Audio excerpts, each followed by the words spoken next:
Le VAR adore les arbitres. Alors revenons dans l'œil du VAR sur la performance des arbitres ce week-end. On va pas parler cette fois-ci gouvernance et autres.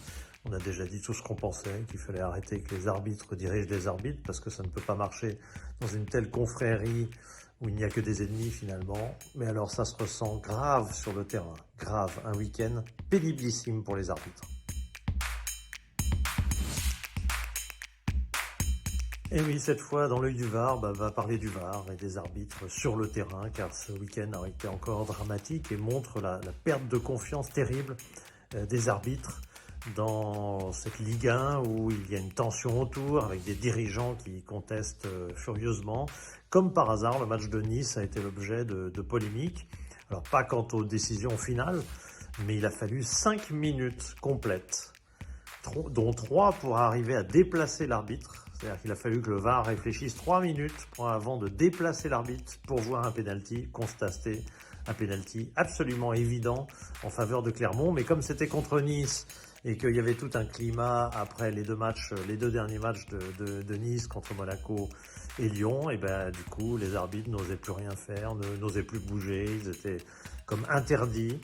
À l'arrivée, ils ont fini au bout de 5 minutes par prendre la bonne décision, évidemment, un pénalty qui était tellement évident sur Nicholson que franchement ça méritait une minute, 1 minute 30 peut-être si on veut vérifier avec tous les angles. Bref, ça commençait bien. Et puis derrière, il y a le fameux PSG Rennes. Alors on m'a dit que parallèlement à Lens, ça a été horrible, à Toulouse également, et au Parc des Princes, une parodie d'arbitrage avec l'arbitre qui se trompe 2 fois. Une fois il accorde le penalty. Heureusement, le VAR corrige, encore heureux, et là encore, ça prend un temps fou et il faut que l'arbitre aille voir la scène, alors que c'est une simulation évidente de Ramos, carton jaune et on n'en parle plus, terminé.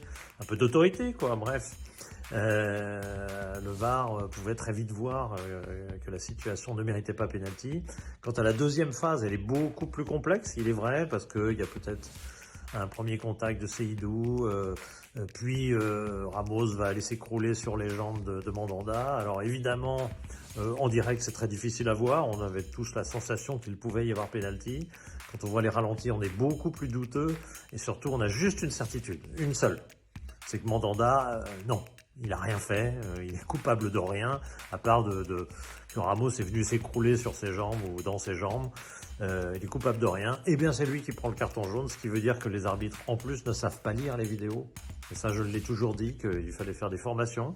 Avec la palette, par exemple, j'ai toujours dit qu'il fallait faire des formations de lecture à la vidéo, parce que arriver à voir cette scène pendant des minutes et des minutes, parce que là aussi, ça a duré un peu moins qu'à Nice, mais ça a duré quand même, pour regarder pendant des minutes et des minutes, pour arriver à ne pas voir que c'est en tout cas pas Mandanda qui fait faute, c'est affligeant. Absolument affligeant, ça veut dire que des années de vidéos, parce que ça dure depuis 2018, donc en 2019 en France en l'occurrence, mais ça fait quand même 4-5 ans qu'on est sur la vidéo et qu'on ne sait toujours pas lire une scène, qu'on ne sait toujours pas regarder les bons angles, qu'on ne sait toujours pas regarder à vitesse normale, puis en ralenti, puis avec tel angle, puis avec tel autre. C'est affligeant de manque de travail, de manque de sérieux et puis de manque de sérénité, il faut le reconnaître, parce que les arbitres sont en trouble ces temps-ci et ça se sent malheureusement dans chacune de leurs décisions. Voilà en tout cas mon avis, mais maintenant à vous de donner le vôtre sur cet œil du VAR.